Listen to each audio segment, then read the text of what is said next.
Зошто македонски неврохирурзи не сакаат да доаѓаат на Не се заинтересирани, ја мислам. Не се заинтересирани. Всушност, имаме познавам доста колеги од Македонија, кои стварно, кога би доаѓале овде, би добиле поголемо искуство за нешто да се направи во Македонија, ама не знам во што е работата всушност.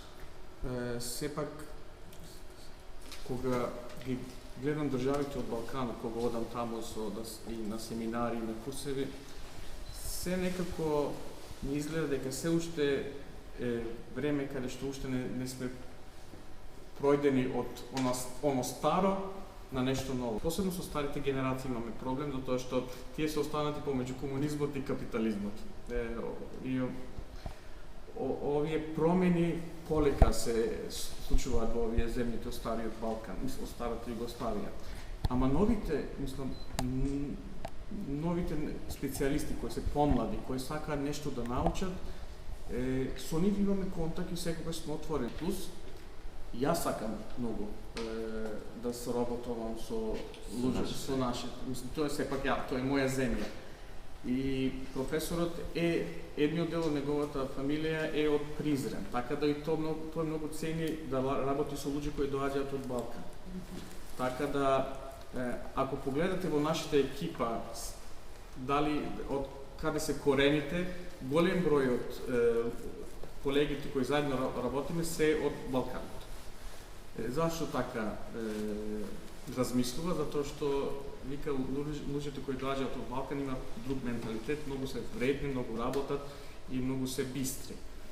И овој план беше да соработуваме со колегите уште од 2010 година. Значи, секогаш сакавме нешто да направиме, ама се некако бавно оди, никако да ја убрзаме оваа ситуација. Мислам дека... На што се должи тоа? Дали од незаинтересираност од другата страна? Незаинтересираност, малку незаинтересираност, малку... На лекарите или на здравствените власти? Мислам дека во овој прелазен период многу треба, не само да бидете и вие да сакате да доаѓате, туку мора да имате и технологија, да користите технологија. Сега, затоа што нема технологија, се уште се работат некои работи на стариот начин кој беше пред 30-40 години. Ама тоа има толку големи промени значи во здравството и од технологијата и од начинот на лекувањето, толку се има променето се, морате да пратите. Нон-стоп морате да пратите. А за тоа мора да одите некаде во иностранство, каде што се развиени некои центри да научите нешто. Јас сепак мислам дека тоа ќе биде во Македонија нешто, ќе се испланира нешто така да се направи. На кое ниво е државната неврохирургија кај нас? Веројатно знаете и следите. Од мојата страна, јакого што мислам дека може да биде подобро. Сигурно може да биде подобро и знам колико колегите се трудат да биде подобро, ама сепак некои работи не се само врзани за нив, туку и за технологија и условите кои треба да бидат поставени. Може ли за илустрација да дадеме пример колку една као субспециализација би чинела тука? 2 години, 1 година, мислам дека не се премногу што една држава не може да ги издвои за да имаме... Не, ова е курсот. Не, за субспециализација на феловшип програм имаме, кој трае околу 6 месеци, каде што неврохирурзите може да дојдат овде кај нас, да се на усовршување, да пратат некои операции, да доаѓаат овде во овој центар за анализа на движење, да научат како да евалуација вршат на пациентите кои имаат проблеми со движењето, да одат на радиологија, да научат како се работи со новите овие технологии на магнетот, со неврологот, со анестезиологот и поред сето тоа да направат нешто од страна на научно нешто, да се публицира во некој часопис кој е важен, така да тоа се многу драгоцени 6 месеци кога би можеле да дојдат овде на усовршување, би им вредило многу. еден проблем имаме, затоа што програмот е пополнет до 2021. Затоа што професорот како бивши председател на Унијата на педиатрски неврското удружение издействува од некои фирми како нешто као стипендија за да може да се финансираат тие колеги кои ќе доаѓаат овде на усовршување, така да можат да не биде нивни трошкови, туку да со стипендија да добијат нешто.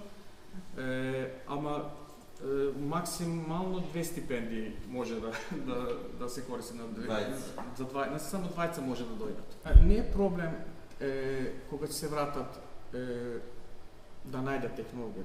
Проблем е тоа што колегите од било која земја од страната која доаѓаат, кога се враќаат, сака да направат нешто што е најкомпликовано во струката. Вие требате најпросто да почнете да решавате проблеми.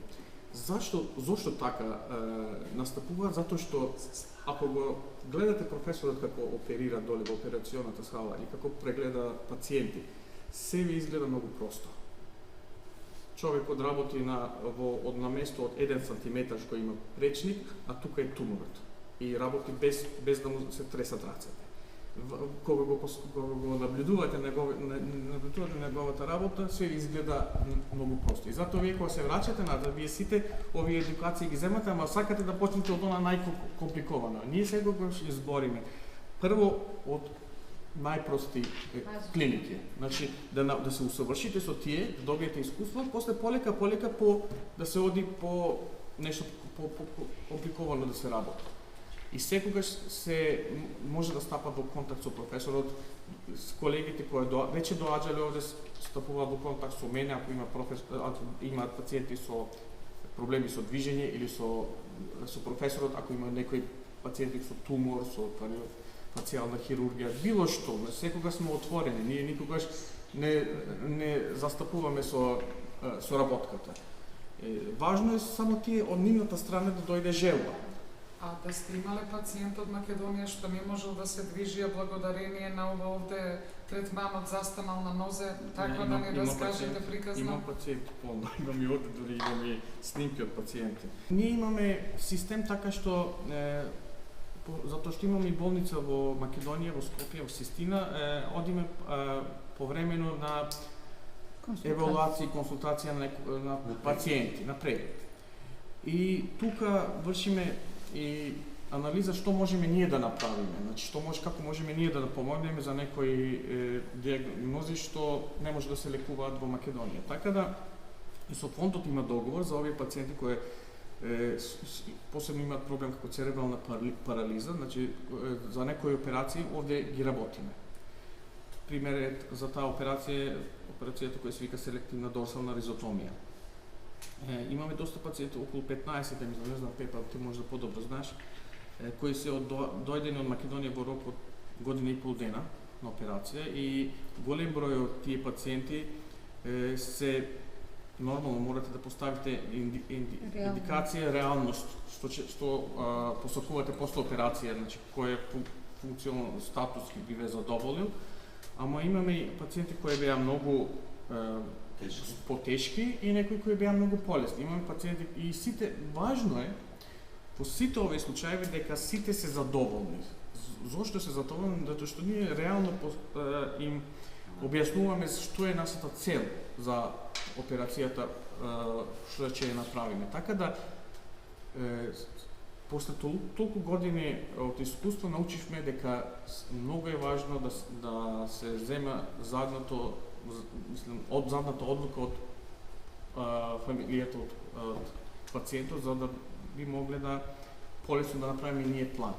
Затоа што во друга ситуација би било ние би направиле нешто што мислиме дека ќе помогне, ама мајката или таткото не се задоволни, тогаш нема да бидеме ние задоволни. Затоа морате секој пат да бидете во контакт со фамилијата за да можете да направите некој цел на вашиот план, што е.